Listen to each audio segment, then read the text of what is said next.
اور مکروہ سمجھا جاتا ہے، جبکہ حقیقت یہ نہیں۔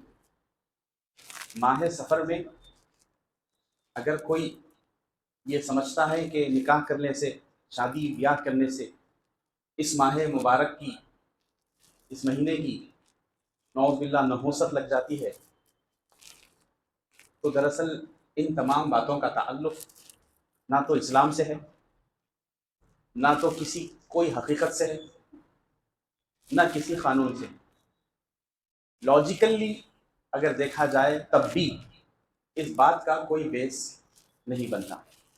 ماہ سفر ہم سمجھتے ہیں کہ نحوست کا مہینہ ہے، اس میں شادی بیاہ نہیں کیا جائے، نیا کاروبار نہیں شروع کیا جائے۔ یہ ساری چیزیں ہم نے اپنے اوپر جہالت کے سبب مسلط کر لی ہے۔ ہم نے یہ تمام چیزیں زبردستی اپنے اوپر لازم قرار دی، جبکہ اس کا کوئی قرآن میں نہ احادیث کی کتابوں میں اس کا ہم کو کوئی ذکر نہیں ملتا۔ یہاں تک کہ اولیاء اللہ، سلف صالحین، بزرگان دین کی تعلیمات میں بھی ماہ سفر کے تعلق سے ایسی کوئی باتیں ہم کو نہیں ملتی۔ اسی طرح منگل کا دن، منگل کے دن کو لوگ نحوست والا دن سمجھتے ہیں، ایسا کچھ نہیں۔ یہ سراسر ہمارا ایک کیا کہیے کہ سائیکولوجیکل کھیل ہے، یہ ہمارے ذہنی کھیل کہیے یا ذہنی شرارت کہیے کہ جب آدمی بالکل خالی ہوتا ہے، اس کو کرنے کے لیے کوئی کام نہیں ہوتا، تو بڑوں کا اکثر فرمانا ہوتا ہے کہ خالی ذہن شیطان کا گھر بن جاتا ہے۔ تو پھر یہ باتیں جنم لیتی ہیں، منگل کا دن نحوست کا دن، سفر کا مہینہ نحوست والا مہینہ، جبکہ اللہ کے رسول صلی اللہ علیہ وآلہ وسلم نے جو مکمل دین ہم کو عنایت فرمایا ہے، جو دین ہم کو عطا فرمایا ہے، جو شریعت، جو کانسٹیٹیوشن ہم کو عطا فرمایا ہے، اس کانسٹیٹیوشن میں جتنی چیزیں ہمارے لیے نقصان دہ ہے، یہ بات کو آپ غور فرمائیے، جتنی چیزیں ہمارے لیے نقصان دہ ہے، ظاہری طور پہ، باطنی طور پہ، جسمانی طور پہ، روحانی طور پہ، جتنی چیزیں ہم کو نقصان پہنچا سکتی تھیں، حضور پاک صلی اللہ علیہ وآلہ وسلم نے ان تمام چیزوں کو حرام قرار دیا۔ جتنی چیزیں ہمارے لیے نقصان دہ ثابت ہو سکتی تھی، حضور نے اس کو حرام قرار دیا، اور جتنی چیزیں ہمارے لیے فائدہ مند ہیں اس کی اجازت عطا فرمائی۔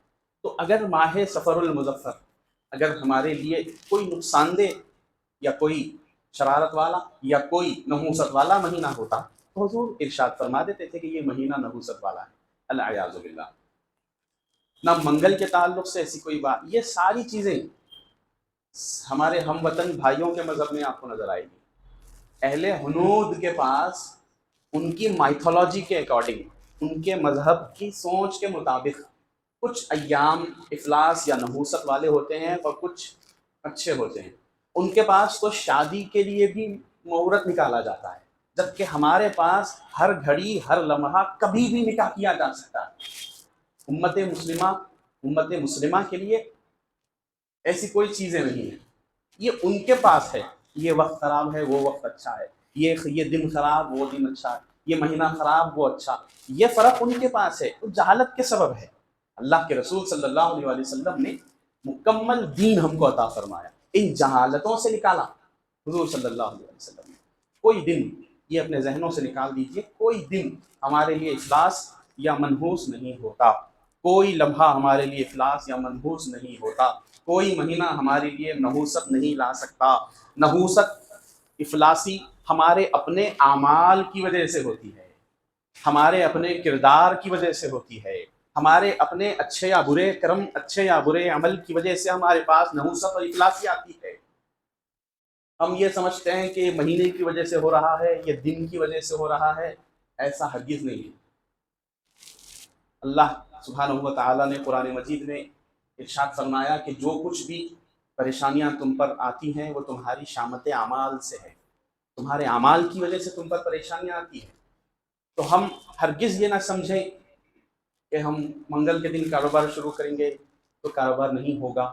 ہاں، اس میں ایک نقطہ یہ ہے کہ ہم کو، چونکہ ہم امت مسلمہ ہے، ہر کام حکمت کے ساتھ اور مبارک ایام میں، مبارک مہینوں میں، مبارک ساعتوں میں اس کو تلاش کر کے کرنا چاہیے۔ جیسے اگر ہم نکاح کے لیے کوئی وقت متعین کرنا چاہ رہے ہیں تو پیر کا دن بہت اچھا ہے، جمعہ کا دن بہت اچھا ہے، مبارک دن ہے۔ اچھا، اس کا مطلب یہ ہرگز نہیں کہ اس کے علاوہ جتنے ایام ہیں وہ نحوست والے ہیں یا خراب ہے، نہیں۔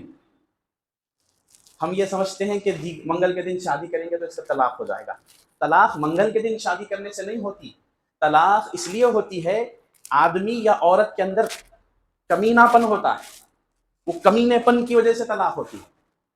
دونوں اگر ایک ہوں گے، دونوں کا ذہن ایک ہوگا، دونوں کو شادی سے پہلے دونوں کے ماں باپ نے اگر حقوق الازواج، حقوق الزوجین اگر سکھائے ہوتے تو پھر نہ مرد عورت پر زیادتی کرتا، نہ عورت مرد پر زیادتی کرتی، دونوں میں طلاق نہیں ہوتا۔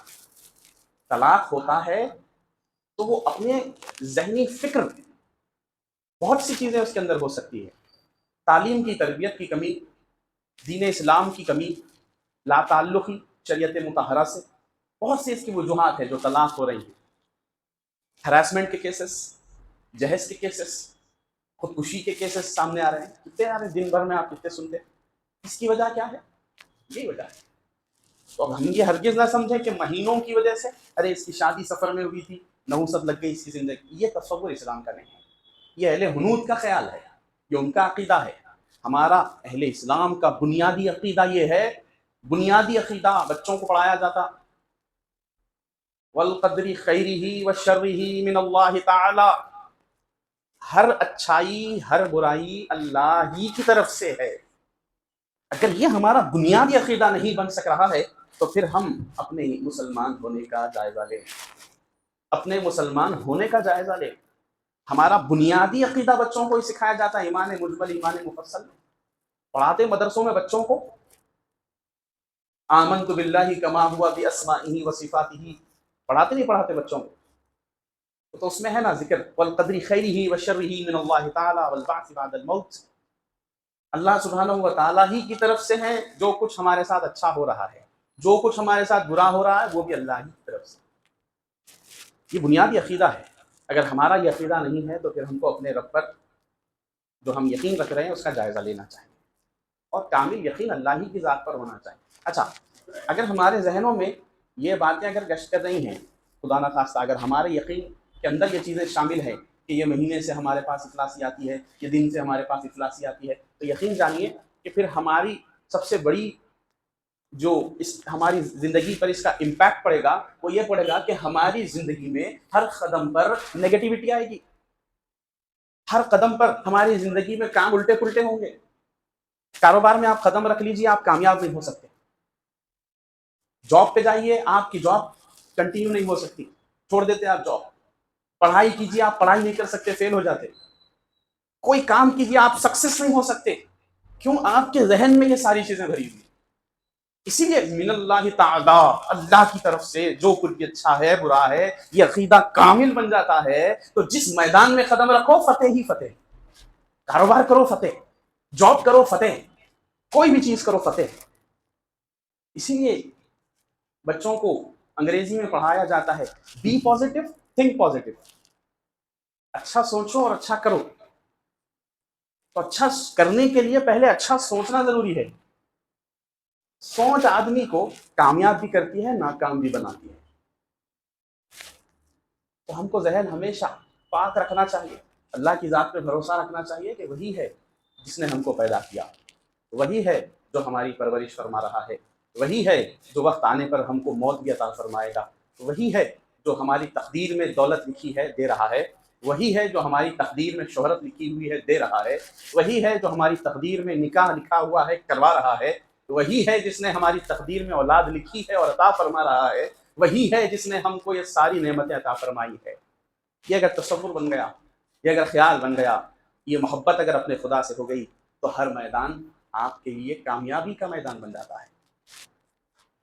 تو یہ بنیادی عقیدہ ہے مسلمان کا، خواہ کسی بھی مکتب فکر سے تعلق رکھتا ہو مسلمان، اس کا بنیادی، اس کا بیسک فنڈامنٹل ہے کہ وہ اپنے معبود حقیقی پر یہ کامل یقین رکھے کہ اچھا میرے ساتھ ہو رہا ہے، وہ کر رہا ہے، برا میرے ساتھ ہو رہا ہے وہ کر رہا ہے. اس کی اچھی ایک مثال ہمارے ماں باپ ہے. ایک اچھی مثال اس کی ہمارے والدین ہیں. والدین بچوں کو غلطی کرنے پر سزا دیتے نہیں، بچوں کی کوئی چیز کو سراہنا ہے تو سراہتے ہیں، اور ان کو کسی چیز پر ڈانٹنا ہے تو ڈانٹتے ہیں. تو سوچئے کہ یہ آپ کے ماں باپ ہے جن کو آپ کے پیدا ہونے سے پہلے یہ نہیں معلوم تھا کہ بچہ ہونے والا ہے کہ بچی. آپ کے آنے کی ان کو خبر، لیکن اللہ کو معلوم تھا. جو آپ کو پیدا کیا اس کو معلوم تھا کہ کس کو بچہ دینا ہے کس کو بچی. اور جب دنیا میں اللہ نے بھیجا ہے اور مشکلات اگر ہمارے پاس آ رہی ہیں تو ان مشکلات کی وجہ سے اگر ہم یہ سمجھیں گے کہ یہ کسی مہینے کی وجہ سے نہ ہو سک آئی، یہ کسی دن کی وجہ سے نہ ہو سک آئی، تو پھر ہم کو اپنے پروردگار سے محبت ہی کہاں، ہم کو اپنے مالک سے محبت ہی کہاں ہے. ارے ہم اس کے بندے ہیں، ہم اس کے پیدا کیے ہوئے ہیں، اس کی خلقت ہے، اس کی مخلوق ہے. وہ جب چاہے ہم کو زندہ رکھے، جتنا چاہے زندہ رکھے، جب چاہے موت عطا کر دے. ہم اس کے ہیں، ہم اس کے ہیں، وہ ہمارا رب ہے. اتنی محبت اگر ہو جائے پروردگار عالم سے تو کتنی ہی بڑی پریشانی کیوں نہ آ جائے، آدمی مسکرا کے اس کا سامنا کرے گا، مسکرا کے سامنا کرے گا. ہماری کوتاہی یہ رہی ہے کہ ہم نے دنیا کو اللہ کی محبت پہ غالب کر دیا. یہ ہماری کوتاہی رہی. اگر ہم اللہ کی محبت کو دنیا پہ غالب کر دیتے تو کسی تکلیف یا کسی پریشانی کی مجال جو ہماری بنیاد کو ہلا سکتے ہیں نہیں. ہماری بنیادیں آج جو اسی لیے ہلی ہوئی ہے کہ ہم نے محبت الہیہ پر محبت دنیا کو غالب کر دیا. محبت الہی پر محبت دنیا کو ہم نے غالب کر دیا. اس وجہ سے ہمارے پاس آج ہم پریشان. نوجوان ہارٹ اٹیک سے مر جا رہے ہیں. اچھا تھا بچہ کل ہی بات کرا، میں صبح انتقال ہو گیا، کہیں تو کیا ہارٹ اٹیک ہو گیا اچانک. ارے نوجوان تھے نا 30 سال کے، ہو سمجھ میں نہیں آیا، ڈاکٹرز بولے اچانک ہارٹ فیل ہو گیا. کہیں کو ہوتا ہارٹ فیل. 25 سال 28 سال 30 سال میں بلڈ پریشر ہائی ہو جا رہا، ڈائبٹیز ہو جا رہا. کیوں؟ ہم نے محبت الہیہ پر محبت دنیا کو غالب کر دیا. جتنا ہے اتنے میں خوش رہنے کے بجائے ہم نے ہمیشہ اس کی چاہ کی ہے جو ہمارے پاس موجود نہیں ہے. جو ہے اس کا شکر ادا کرنے کے بجائے ہم نے اس کی طلب کی ہے جو ہمارے پاس موجود نہیں. کسی کے پاس سائیکل ہے تو وہ بائک کی چاہت کرتا ہے، کسی کے پاس بائک ہے وہ کار کی چاہت کرتا ہے، کسی کے پاس ایک کار ہے تو وہ ایک پریمیم کار کی چاہت کرتا ہے، اور جس کے پاس پریمیم کار ہے وہ ایک پرائیویٹ جیٹ کی چاہت کرے گا. تو آدمی ہمیشہ وہی چاہتا ہے جو اس کے پاس موجود نہیں، اور اس کے پاس جو موجود ہوتا ہے وہ کسی اور کی چاہت ہوتی ہے. سمجھ رہے بات کو آپ؟ تو جو ہے اس میں شکر ادا کرو. تو کبھی آپ کو بلڈ پریشر نہیں ہوتا، کبھی آپ کو ڈائبٹیز نہیں ہوتا، کبھی آپ کا ہارٹ فیل نہیں ہوتا. اللہ جب جو کرنا چاہے اللہ کی مرضی ہے. لیکن ان بیماریوں کی وجہ یہی ہے کہ ہم ہمیشہ زیادہ کی چاہ رکھتے ہیں. وہ ایک انگریزی کی کہاوت ہے، we want everything permanent in this temporary life. ہم کو ہمیشہ وہی چیز چاہیے جو ہمارے پاس نہیں ہے. تو انگریزی کی کہاوت یہ ہے کہ ہم کو یہ عارضی زندگی میں، کہ ٹیمپرری لائف میں ہر چیز ہم کو پرماننٹ چاہیے. اسی وجہ سے بی پی ہوتا، اسی وجہ سے ڈائبٹیز ہوتا، بیماریاں آتی. آدمی جتنا زیادہ سٹریس لے گا، جتنا زیادہ اپنے ذہن پر پریشر ڈالے گا، اتنا زیادہ بیمار ہوگا. اب کیا طریقہ ہے ان چیزوں سے باہر آنے کا؟ یہ ایک طریقہ اللہ کا کثرت سے ذکر کرنا، کثرت سے اپنے معبود کو یاد کرنا.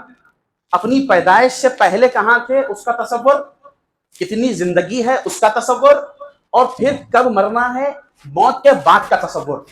اگر یہ ہمارا ذہن بن جائے، کوئی پریشانی کوئی آفت ہم کو نہیں ڈرا سکتی، کوئی آفت کوئی پریشانی نہیں ڈرا سکتی. اللہ کی محبت غالب ہونا، دلوں پہ اللہ کی محبت غالب آنا، ہر محبت پہ اللہ کی محبت غالب آنا، یہ کمال کی بات ہے. یہ ہو جائے تو آدمی دنیا میں بھی خوش رہے گا، آخرت میں بھی خوش رہے گا. زندگی بہت آسان ہے، بہت آسان، اتنی آسان ہے کہ میں کیا بتاؤں. ہم نے اس کو اتنی مشکل بنا دیا، اتنی مشکل بنا دیا.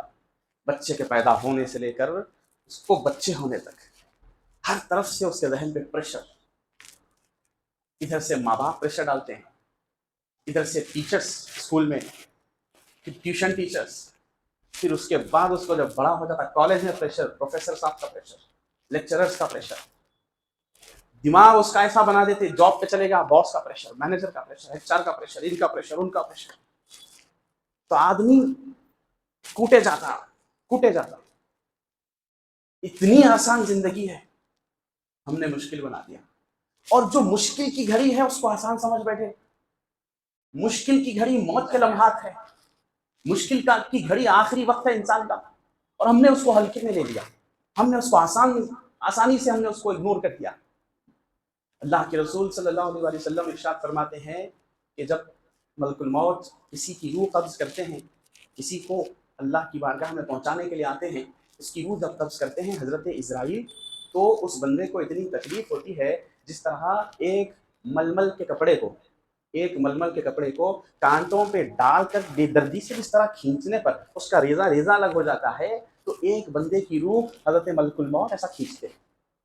ہم نے اس کو آسانی میں لے لیا، زندگی آسان ہے اس کو مشکل بنا دیا، ٹیمپرری لائف کو ہم نے سب کچھ سمجھ لیا، اور اس لائف کو سدھارنے میں اتنے مصروف ہو گئے کہ ہم کو بعد کی جو لائف ہے، انتقال کے بعد کی جو زندگی ہے، حقیقت میں وہ ہے حیاتی بعد الممات، مرنے کے بعد کی جو زندگی، وہ حیات جاویدانی، جو ہمیشہ باقی رہنے والی حیات ہے، اس کے لیے ہم نے کوئی تیاری کی ہے؟ نہیں کی، یہ ہم کو سوچنا ہے۔ اچھا، جس زندگی میں 100 سال گزارنے ہیں، جس دنیا میں 50 سے 60 سال رہنا ہے، اس کے لیے اتنی جتن، اتنی شدت سے پڑھائی، اتنی شدت سے کاروبار، اتنی شدت سے نوکریاں، اتنی شدت سے دنیا کے یہ کھیل تماشے، 50 سال زندگی گزارنے کے لیے، 100 سال زندگی گزارنے کے لیے اتنا سب کچھ کہ آدمی مسمار ہو رہا ہے، ایک پوری لائف خراب کر رہا ہے تھوڑی سی زندگی بنانے کے لیے، اور وہ زندگی جو ہمیشہ ہمیشہ رہنے والی ہے، وہ زندگی جو کئی ہزار کروڑوں سالوں کی زندگی، اللہ جانے کتنی طویل وہ زندگی ہے، اس کے لیے ہم نے کیا پڑھائی کی، اس کے لیے ہم نے کیا کاروبار کیا، اس کے لیے ہم نے کیا جتن کیے، اس کے لیے ہم نے کتنے کھیل تماشے کیے، اس کے لیے ہم نے کتنا وقت لگایا، یہ معنی رکھتا ہے۔ یہ فکر آ جاتی ہے تو پھر آدمی کو دنیا کی کوئی بھی مشکل ہو، کتنی بھی بڑی آفت ہو، اس کی بنیاد کو نہیں ہلا سکتی۔ ہمارا فاؤنڈیشن اگر مضبوط ہونا ہے تو دنیا کی فکر چھوڑ کے آخرت کی فکر کرنا، فاؤنڈیشن کو اگر کمزور کرنا ہے، خراب کر لینا ہے، تو دنیا کی فکر کرو۔ دنیا کی فکر کب تک؟ جب تک آپ آخری سانسیں گن رہے ہیں تب تک، اس کے بعد جو فکر ہے وہ آخرت کی ہے۔ تو کیوں نہ ابھی سے آخرت کو بنایا جائے، کیوں نہ ابھی سے آخرت کو سنوارا جائے۔ ایک بزرگ کا قول ہے کہ زندگی اللہ کی امانت ہے، زندگی اللہ کی امانت ہے، جب لوٹانی ہی ہے تو کیوں نہ ایسے انداز میں لوٹائی جائے کہ وہ دیکھ کر ہم سے کہے کہ میرا بندہ آ رہا ہے، میرا بندہ آ رہا ہے، وہ پیار سے کہے، وہ لاڑ سے کہے دیکھ کر کے میرا بندہ آ رہا ہے۔ جب لوٹانی ہی ہے تو اچھی بنا کے لوٹاؤ، سنوار کے لوٹاؤ۔ کسی کو گفٹ دیتے تو کتنا سنوار کے، سجا کے، پیک کر کے، لیبل لگا کے اپنا نام لکھ کے دیتے، اور یہ زندگی اللہ کو گفٹ کرنا ہے واپس، تو کتنا سجانا، کیسا پیک کرنا۔ گفٹ پیپر سے آپ دنیا کا گفٹ پیک کرتے، لیبل لگاتے، اچھے سے ایک باکس میں پیک کرتے، گفٹ دیتے کسی کو، خوشنما نظر آنا بول کے، اچھا دکھنا بول کے دیتے۔ اللہ کو زندگی گفٹ کرنا ہے، ایک دن سب کو جانا ہے، کسی کو نہیں رہنا ہے، سب کو جانا ہے، تو وہ گفٹ کیسا دینا، کیا کرنا؟ اللہ تعالیٰ کو اچھے اعمال کا گفٹ دینا، نمازوں کا گفٹ دینا، تلاوت قرآن کا گفٹ دینا، اور اپنی زندگی میں سیرت رسول کو شامل رکھ کے ان کے مطابق زندگی گزار کے اس زندگی کو لے کے جا کے اللہ کو گفٹ کرنا۔ اللہ بھی دیکھ کے خوش ہوتے کہ بندے نے امانت میں خیانت نہیں کی ہے، میرے بندے نے، میں نے اس کو جیسی زندگی دی تھی اس نے ویسی مجھے واپس لا کے دی ہے۔ یہ بڑی بات ہے، یہ بہت بڑی بات ہے۔ اللہ تعالیٰ ہم سب کو کہنے اور سننے سے زیادہ عمل کی توفیق رفیق عطا فرمائے۔